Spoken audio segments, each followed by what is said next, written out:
karon mag-harvest ta og Carissa Carandas. Well, so, hello, this is Carissa Carandas.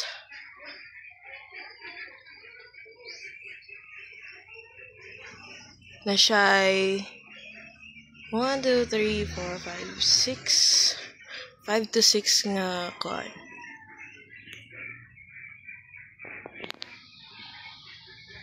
Kani, pwede na siya i-harvest. Kani, mas the best nga color for harvest. Kani, pwede na siya i-kuan. Kani, ang goods nga i-harvest. And,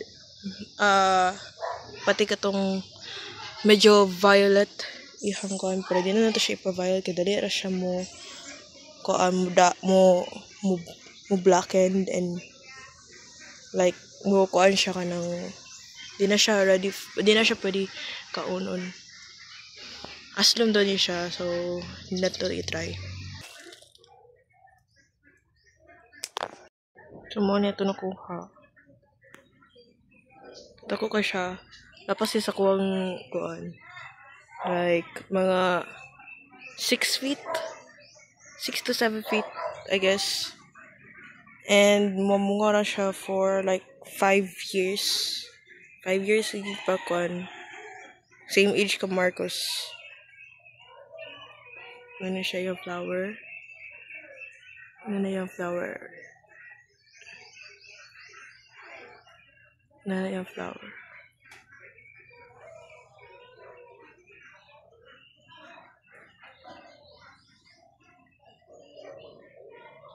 So, napod may mangga dire. May mangga dira. But, kami pa kayo na siya. So, probably mga pila ka years pa na mo siya ipakuan pabungahon. Among ikuan ani is pasuhan lang.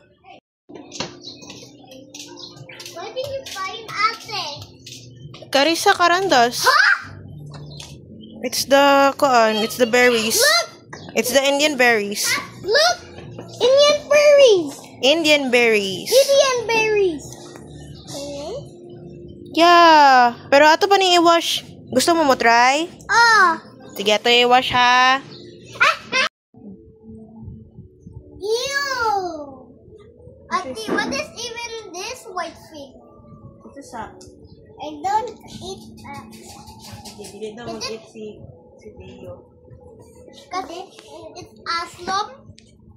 Muna siya ang iyahang yung seed. Is it edible to eat the Na sap? siya'y sap. Is it edible to Aslom. eat the sap? Sige, try.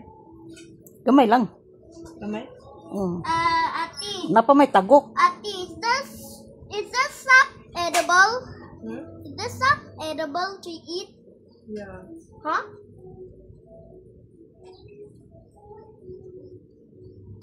What's the taste, Marcos? This thing. It's sour. Yeah, sarf. No. Rotambis. I don't like it. It's too Mura siya. sour. Masag iba. Ganit. Aslom. You want this stuff? You want the stuff? Di pa ripe na mo. Kung may lain po ka itong ripe, murag daot. Dili po na ito naka-dark. Teka na, sour kaayo. Muna ginagamit nila for kuan ni mga sa Indian.